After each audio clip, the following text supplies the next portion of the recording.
All right, Caleb, welcome to the podcast. Thanks for having me. I'm so excited. I've been wanting to chat with you for a while, but after Western States last year, I figure you would be like super slammed with the podcast requests. So thank you for making time for us today. Yeah, of course. Yeah. Do you want to, just for our listeners who may have not heard of you before or don't know who you are, do you want to give a brief introduction to yourself? Sure. Yeah.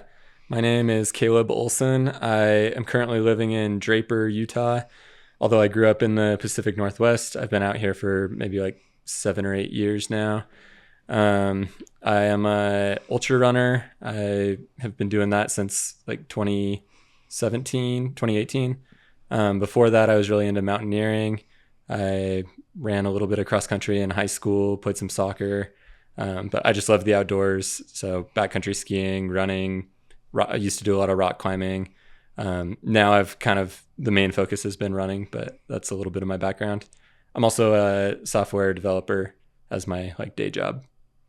Which is so funny. I feel like so many ultra runners that I meet work in software development or some type of engineer. I feel like that's a common one. That does seem like kind of a common one. It's nice because you can work remotely and it's usually pretty flexible depending on your position. But for me, we're doing this at 1 p.m. on a weekday. So I can Super make flexible. up for it later in the evening and it works out. Yeah, that's cool.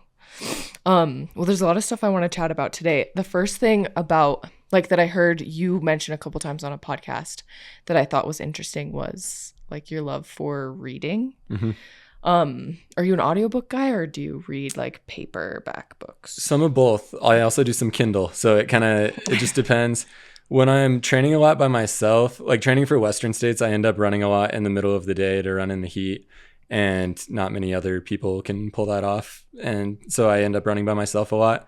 And it does get a little bit repetitive. So having an audiobook going during that can be really nice. But then I also will do, Kindle or paperback sometimes. Yeah, one of my favorite kind of sentiments is there's this quote that I'm just actually going to read. Yeah. It said, "Words and books and poetry have stirred more change in me than anything else." And I think sometimes in the endurance world, people get hung up on adventure books like Krakauer mm-hmm. and Edward Abbey and stuff. But it seems from what I've heard, you read everything. Yeah. So are there any specific stories or books that you feel inspire you or have informed who you are as a person and how you run? I'm pretty all over the place. I think thinking back on books that I've read and liked over the past year or so, a lot of them are biography style books about people who have gone really deep in whatever their field is. There's one that stands out is I read a book called Open by Andre Agassi, who's a tennis player. I read a biography about Steve Jobs, or Shoe Dog by Phil Knight about starting Nike. I think I just like these stories of these people who are really obsessed with something and hyperfixate on it and get really good at it. And I think that's kind of inspiring to me. But then there's also a ton of sci-fi or fantasy that gets mixed in there that's just kind of a fun story to live in a different world for a little bit while I'm running. I like doing that kind of thing more as a audiobook and then reading the other books. This episode is brought to you by Mercedes-Benz Van Center Warner, Utah's largest selection of recreational and commercial vans for all purposes, new, pre-owned, and rentals. They are passionate about supporting the running and active community in Utah. Check them out at mbvancenterwarner.com. That's cool. Do you feel you identify with kind of the biography of someone hyperfixating on something and getting really into it, or is that something you've had to cultivate in your own personality? No, I do think I naturally have some of that. I think I'm often a little more balanced than some of these people who are hyperfixated on one thing since early childhood, that Andre Agassi one. His dad just drilled tennis into him from a super young age and said, "You will be the best in the world." And he kind of hates tennis now because of that. But he also, it was the best in the world and it worked, but it came at a cost. So I reading those stories. I think it is inspiring to see people go all in. I don't think that that's necessarily exactly my approach to things. And I think you can be obsessed with something but still have balance in life and like have a career and a family outside of the thing that you're obsessed with. So I think that's kind of where I tend to end up. Yeah, and you yourself, like, you have a Substack, which is really good, and it seems like you post like quite frequently. That's one thing, didn't you write about kind of recently, was like cost versus what, I wrote it down, cost versus payout, something like that. Was that inspired from the book, or was it just something you'd been thinking about? That one wasn't inspired by a book so much. I feel like, so I've been writing, I try and post on there, like you said, semi-frequently, like more or less weekly, but I also don't really force it. And like, if the end of the week comes and I don't really have anything that I'm dying to put out there, then I don't. But I do think like that cost versus payout one, sometimes things come up that like just prompt me thinking. And for that one, it was my coach wanted to publish an article about my training, and I've been kind of like, I've had mixed feelings on how public I wanted to be about everything that I'm doing. And he kind of went through and detailed out like every workout I did for 16 weeks leading up to a race that I did in February. And before he published it, he asked like, is there anything you want me to change? Are you okay with this going up?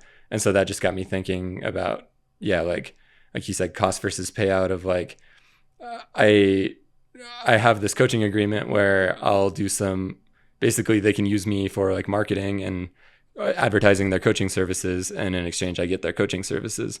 And so like part of the agreement, I guess, that I signed up for is they can publish stuff about me.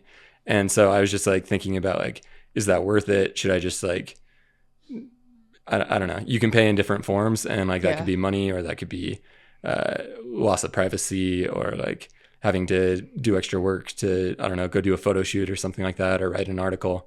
And prompted that thought. Do you feel like the privacy was something that bothered you with him posting about your training? Or that you were just like, oh, that's weird that people want to like look at that? Yeah, it was more of that. It was more just like, I feel like I'm doing this kind of thing, and it's kind of weird that other people would care. And I don't know that people even do care. Like maybe I think they care. Sure. I think they care. Maybe they care, or maybe they don't, and I'm overthinking it. But it was more just like, I kind of like having some stuff to myself. And if I'm like doing these workouts that I feel like the idea behind all this training is to get good enough that you can beat other people in races. And if you're telling those other people, here's exactly what I'm doing, then that sort of feels like a disadvantage to me.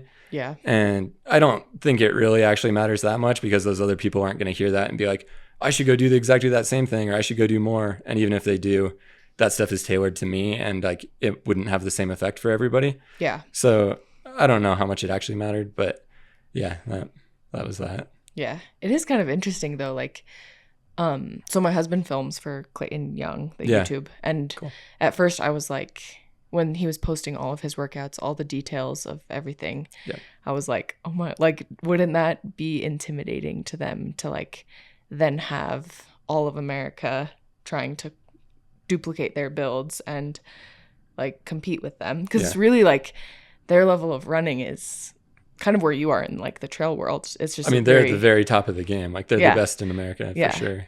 And so to me, I was like, holy cow, that's intimidating. And I was reading Reddit threads, and tons of people were trying to duplicate their build. And I mean, people did duplicate the build, but like they aren't the same as them. They're not doing all the other little things that they're doing, and they don't have like the 15 plus years of experience that they have for sure either. So yeah, I think it is. I liked Jack's article. I don't know if you liked it or not, but I thought it was really insightful. Like it was cool to see kind of the details of the build up to, it was Transgrancanaria, right? Yeah, it was. Which you were like, a race I ran in February. He took the course record for the course, right? And set the fastest time, even like when the course was shorter, for our listeners that like maybe don't know. So it was like a total insane performance. Great job. Thanks. Yeah, it was a great race. And that article was really well written. Like I was proud of all the work that I put into it. And I feel like that article did a good job of kind of summarizing like here's what it takes, sort of. And I thought that was cool to see it all in one place, because sometimes when you're like just doing all these workouts and all this running for months on end, you kind of lose track of like the whole block that you put in, and you just feel tired all the time and you're just thinking about the next workout. But then to like have a moment to reflect after the race and see like, whoa, over 4 months I put in a lot of hard work. It was kind of cool to see all that I put into it. Yeah, totally. One thing that also stood out to me from Jack's article was he was talking about how it was more of a collaborative coaching experience, which was new for him. What do you feel like were points that you had to, that you like almost collaborated with him on? Were there things that you were like, no, I want this in my build, or something like that? Yeah, he has a really specific style. I think he loves just like pushing himself to his limits, and that's what he thinks is fun, is just like doing these big hard workouts. And he doesn't care, it seems like, how he does it, like if it's in a pretty place or not. He's just there to go grind away on a treadmill in a gym, and like he can hop on a Stairmaster with a 75-pound pack. I see that on his Instagram all the time. It's like, insane to me. But he gets joy out of that, and I don't. So I think we had to adjust some things, because he would put what works for him sometimes on my plan, and I would see that and just be like, dude, that sounds awful. Like I'm going to just hate every second of that, and I'm not going to be able to get the most out of myself if I'm hating what I'm doing. So there was some give and take on like, all right, ideally you would do this on a 25% grade on a treadmill, but go find the closest thing you can in the snowy mountains and see if you can get close to that. And so it wasn't always hitting exactly the right grades. It was less consistent. Like conditions would change every week when I would do a similar workout. So it was harder to like track progression. But I think the like amount of enjoyment that I got out of not having to be in a gym doing those made up for like those differences. Yeah. And I think for me, at least, like enjoyment is correlated with motivation. Like if I'm excited to go on my long run because I get to like hit a peak that I've been wanting to hit in a long time, then like I work hard and have fun with it. But if it is just like super snowy and I have to do like a road loop, then it's kind of a crappy long run, to be honest. Definitely. Yeah. Yeah. So maybe there was some stuff there too with motivation and everything. I think so too. Yeah, I'm so much more stoked to go outside if I can go somewhere that I think is cool, or I can do it with friends who are trying to do a similar workout or something like that. I think that is highly motivating for me. Yeah. You did post though on your Substack that you have been embracing the treadmill a little bit more lately. Yeah, we actually just got one. Oh, did you really? Yeah, like in my house. That's cool. I think with the baby, we have a baby coming potentially in the next like week. And that pushed me over the edge. Between that and Jack just constantly assigning me treadmill workouts that I'd have to push back on, I got a treadmill, and I think especially when the weather gets worse, I'll probably use it more. But I also figured it could be nice if like our baby's taking a nap or something and Morgan's at work, I can kind of put the baby next to me and do a treadmill workout. We'll see if that actually works or if that's just what I'm imagining. But hopefully the thud of the treadmill can like lull him to sleep. Yeah, I'm thinking it's gonna be like white noise. Yes, exactly. Yeah. That's funny.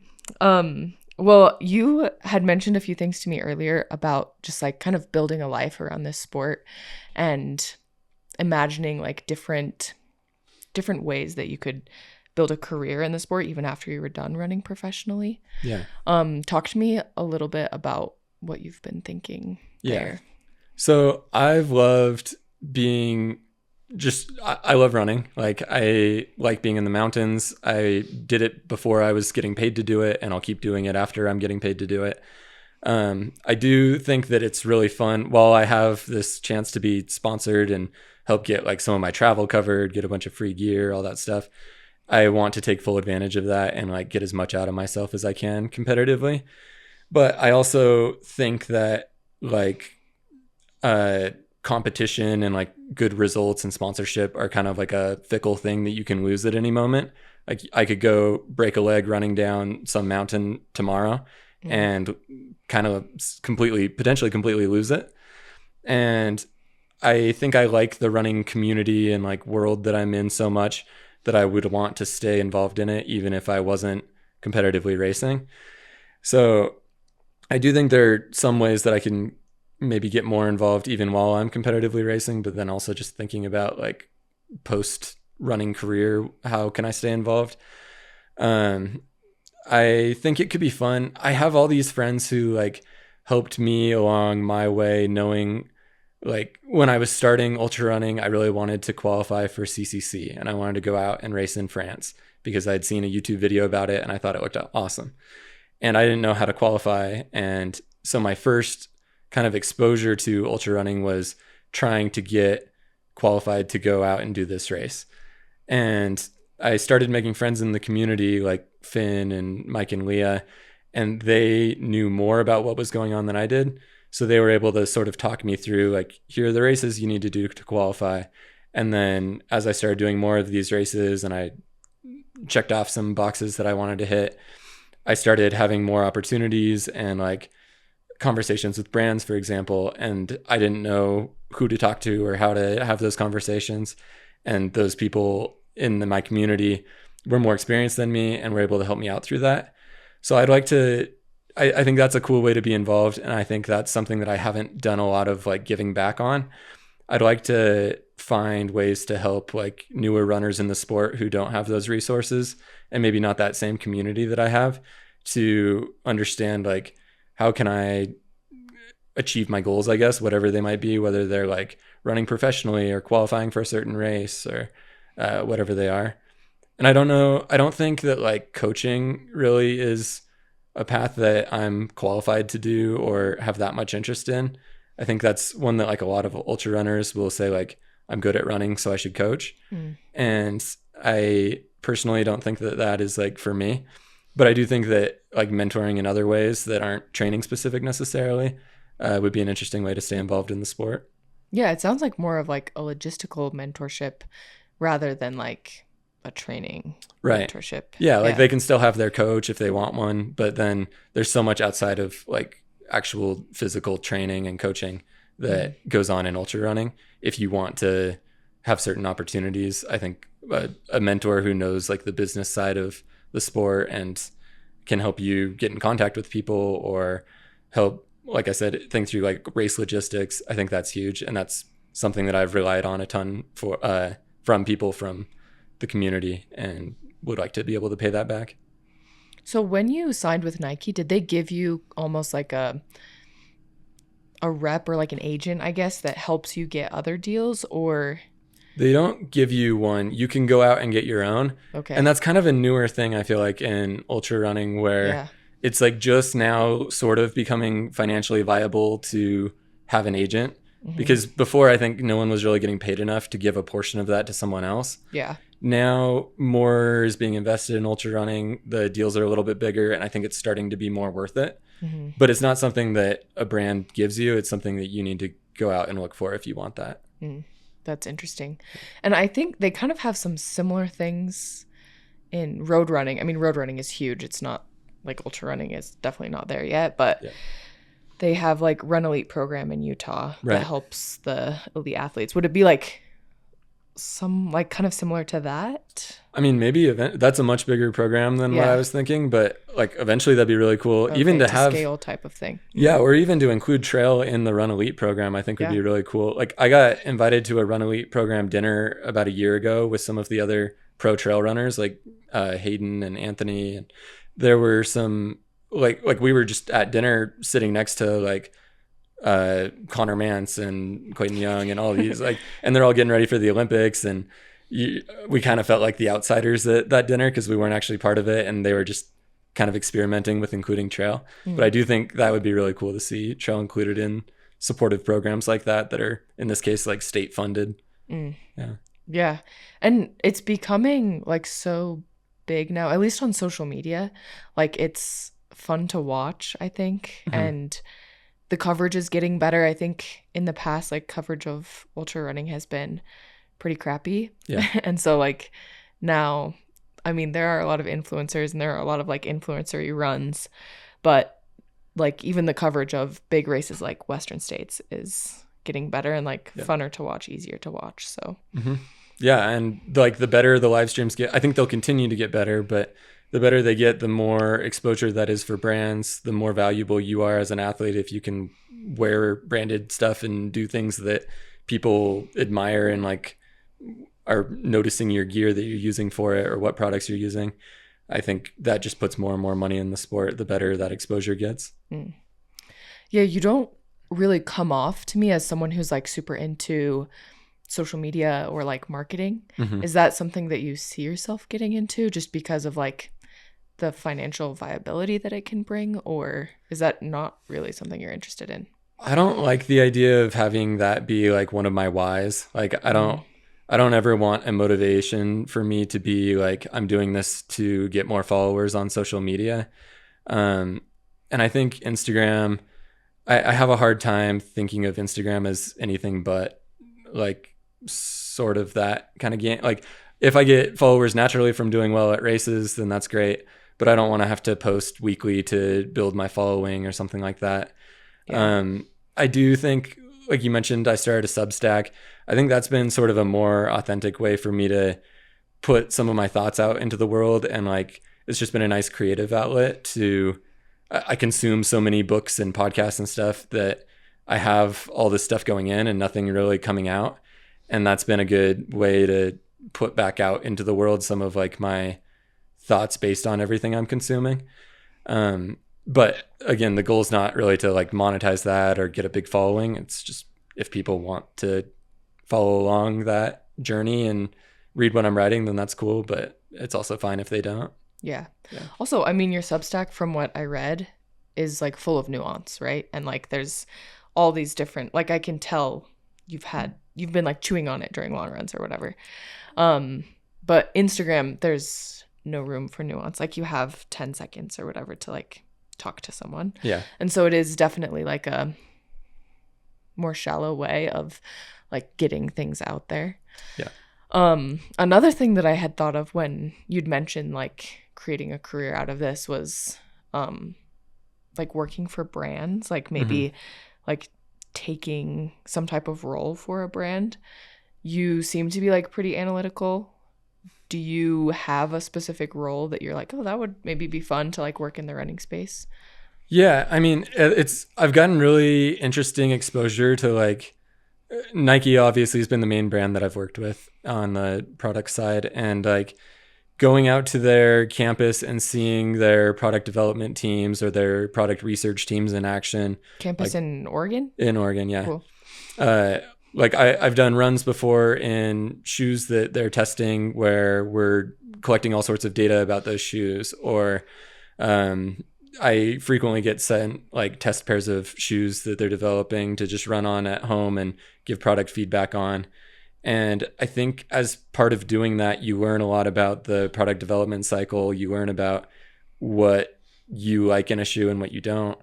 And I think that's valuable like information and skills to then be able to take to a brand after a few years of experience doing that, and then be able to like meaningfully contribute back to a team. I think going back to like, you could break an ankle tomorrow.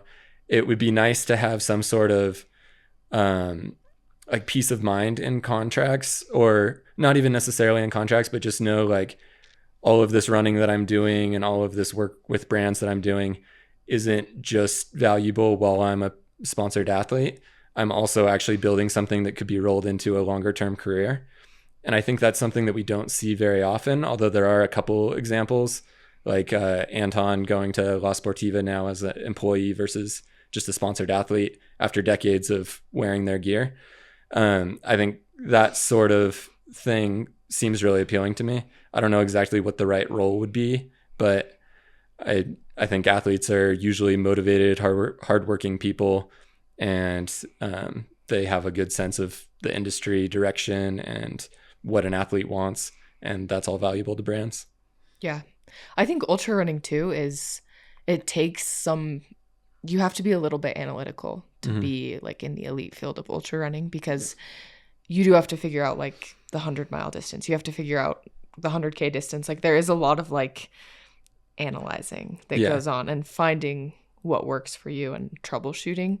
So coming back to like why there are so many engineers in ultra running, maybe it is just like the mindset of solving problems. I don't know. Yeah, it's those distances are too long to just run off of emotions and vibes, and like you can't run 100 miles well without some sort of good logistical plan. Yeah. So especially with how like the rate of progression that we're seeing in the sport, you need to be as dialed in as possible. And I think that favors people who are able to think logically and analytically about problems and then solve them both on the go and like in preparation beforehand and prevent them. Yeah. And that's something that like blows my mind, especially talking to athletes that come on the podcast who are big into like FKTs or like who are in like breaking course records like you just did. Not even just every minute counts, like every second counts. Like if you can't waste 30 seconds tying your shoe or something because that's your FKT or your course record. And it's crazy to me, like the amount of thought that can go into something and effort and just focus for that amount of time. It's so incredibly cool. For sure. I think that's part of why I chose Jack as a coach, because I think he's such a good example of that in the FKT world of just dialing in every possible second that he can.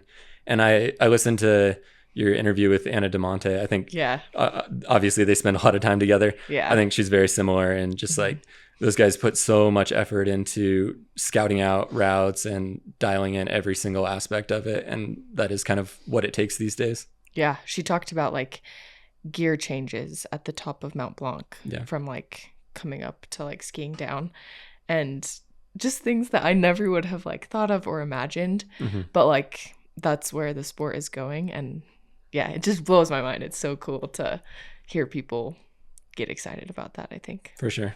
Yeah. Well, a few other things you have talked about, like kind of when you had mentioned that you wanted to maybe hire a coach. I think the first time I'd heard you say that was when I feel so creepy sometimes when I interview you guys, because I'm like referencing all these like things you've said in podcasts. Oh, you've done your research. The first time I heard you say that was on Dylan Bowman's podcast, where you were like, I'm thinking about maybe hiring a coach. Yeah. But I don't need someone to motivate me. I would like to hear, like, why don't you feel like you need someone to motivate you? And if you feel like your motivation is internal, like, what are your whys, or like what motivates you? Yeah, that's a good question. I mean, I think ultimately it is sort of just this desire to like see how much I can get out of myself. I think it's fun seeing progress, and like whatever that's in, whether that's running or other aspects of life, like a job or really anything. It's just fun to like learn and move up through something. And if I can combine that with being in really cool places and racing all over the world and like spending time with friends in the outdoors, I think that is a really nice motivating way for me to do it. I also think that even when it's not nice and it's just like a hot run in my backyard trails on the same trail that I've run a million times already, it still is motivating to just have in the back of my mind like the bigger picture and why I'm doing this longer term. So what is the bigger picture then? I mean, and what I was thinking just now is like the bigger picture would be just like continuing to progress. Like you have to put in that work that's not always fun to continue seeing improvement. So even if in the moment it's not fun, in the long term, when you see whatever result you've been aiming for, it is really fun. I also think that beyond just like results and competition and stuff, there is just like inherently a really calming, like stress relieving aspect of running that you get from being outside. I think like if I didn't have running, I imagine that I'd be a very different person. And I'd like to think that I could put all that effort into something else, like my development job or something like that, and hopefully also become really good at that thing. But running is just, I think, the most exciting and easiest way for me to channel that right now. It seems like there does have to be an aspect of like passion in motivation. It can't just be like, oh, I want to be better, because like you could be better at whatever you want it to be better at, but like it sounds like for a long time the outdoors have been meaningful to you. Yeah. In different ways, maybe. But yeah, that's very cool. So when you're like approaching, I guess, a race, your overall motivation would probably be like doing better on this race than you have performed before. Like, how would you phrase that? Yeah, that's tricky when you haven't done the race before. And also every year courses change, conditions change, level of competition changes. So it's hard to directly compare. But I do think there's just like an internal sense of like how hard you pushed yourself and how much you got out of yourself that stays pretty consistent. So even if like last year at Western States, I got 5th, I ran 14:40. Like those are hard numbers. Mm-hmm. And this year I would like to do better than 5th and I would like to run faster than 14:40. But it also could be hot, or there's all these fast people in the race that could be ahead of me and I don't have much control over that. And if that happens and I end up getting 10th and running 15 hours, like if I finish the race and I know I gave it everything I had and I'm happy, like there's nothing I could have done to improve, then I'll still be happy with it. And I think that is sort of the measure of success that I have of like, did I get everything out of myself that I possibly could? Mm. Yeah, you'd mentioned you were super excited about your CCC finish like in 2022 or something like that. But then you placed higher, ran faster this last year. Ran actually like a minute slower. Oh, did you really? Like yeah. Okay. The course was different and it was hotter. So there are like these caveats, but I placed 1 place higher, but ran 1 minute slower or something like that. But you've said multiple times, I've heard like that you didn't like your run at CCC this last year. Yeah. Because I didn't finish with that feeling that I really gave it everything. Yeah. Like I finished and I was like, that was lame. I shouldn't have even done that. I knew that going into it. Mm-hmm. The motivation wasn't there. I didn't feel like I got the most out of myself and I wasn't ready. Mm. Yeah. And I feel like it's hard because like someone like me or like our normal listeners, right, mm-hmm. will look at your performance and will be like, oh my gosh, like, but I would be so happy with that. Yeah. But I feel like that concept, like this is so cliche that I'm bringing this up, but Alex Honnold had mentioned one time on one of his podcasts, he like had free soloed this big thing once and he said that he was like really unhappy with it. Mm-hmm. And at the time I was like, what are you talking about? You lived like you just isn't that the did goal? Is that not like what you were supposed to do? Yeah. But the more that I thought about it, the more that it was like, okay, like I can also know like when I finish something, did I do my best and did I like really optimize all the things that I wanted to optimize? Mm-hmm. So although like your performances are so incredibly unrelatable to me and most people, like that sentiment I think it's really cool. Yeah. And like, I mean, thinking back to like school projects and stuff, like I would write an essay and sometimes you put all this work into writing like a really good essay and you get back an A and you're like, whoa, yes, that felt great. And then sometimes you just kind of like throw it together last minute, don't try that hard and you still get an A and you're like, oh, nice, that was lucky. Mm-hmm. But like you don't have that like deep sense of satisfaction. Yes. I think it's like that in so many aspects of life and with running. Yeah. How much I feel like I put out of myself is how I gauge that. Totally. Do you feel like that can also be scaled down to each workout? Like, do you care so much about all of these like key workouts that you're doing that you're like either really excited or really disappointed at your performance on the day to day? Yeah, that's interesting because I would think that the answer should be yes, but I actually don't feel that at all, really. Okay. Like, I think any given workout, like I did a workout this morning and I finished and I was kind of like, that was okay, but like it doesn't need to be great. I actually don't want to give as much of myself as I can in any given workout because I need to be able to recover and do it again the next day or double back for another run later in the afternoon, something like that. So like, because it's all part of a bigger picture, I don't feel that way about individual aspects of it. But I think of like the race as the end goal, the big picture. And so even if every run I do leading up to the race doesn't feel that great and I feel tired and slow, if I nail it on race day, then I think that's all that matters. Okay. So it sounds like your motivation tends to be like the race that you're going to run. Mm-hmm. And then your measure of success is like, did I do everything I could kind of? Right. Like my goal in training is never to have a good workout. It's to do the workout that will get me ready for the race. Okay. And so I think I kind of always have that in mind. Mm-hmm. And I notice a lot of the time I run with other fast runners and I just feel like I'm getting dropped the whole time. Like I don't think I'm very fast in like any given standard run, but I think that's often because I have the bigger picture in mind of like what will prepare me best for this race, and usually on that day I'm ready. That's also like the incredible thing is to watch different athletes train, and sometimes like the fastest athletes in performance are not the fastest in individual workouts. It's just cool. It's interesting. Everyone, it's a testament to like you can't copy Caleb's training vlog because you need something else. It's pretty amazing how much slower I'll bet I would be in a 5K than everyone else on the Western States start line this year. Like I think it's crazy. I think I could easily be 2 minutes behind a lot of those people, and I still think that I'm going to beat a lot of them, and like that does not predict success in 100 miles. You mentioned, this is almost like a sidebar, but you'd mentioned last year that you were not disappointed, but you were like, my training block for Western States was boring because everything was so flat. Are you sticking with that this year, or are you trying to get in some more vert? I'm not trying to get in more vert, but I think it's less boring this year because last year it was just me running whatever I felt like I should be running. Okay. And so that was often just like an easy to moderate pace, easy to moderate distance run every day on kind of gently rolling hills, versus now there's a lot more structure with the coach. There's specific workouts. And so it's not necessarily adding up to more vert, but it is more engaging and every day has more of a purpose. So I don't feel as bored with it this round. Cool. Yeah. That's fun. I'm so excited to see how you do. Yeah, me too.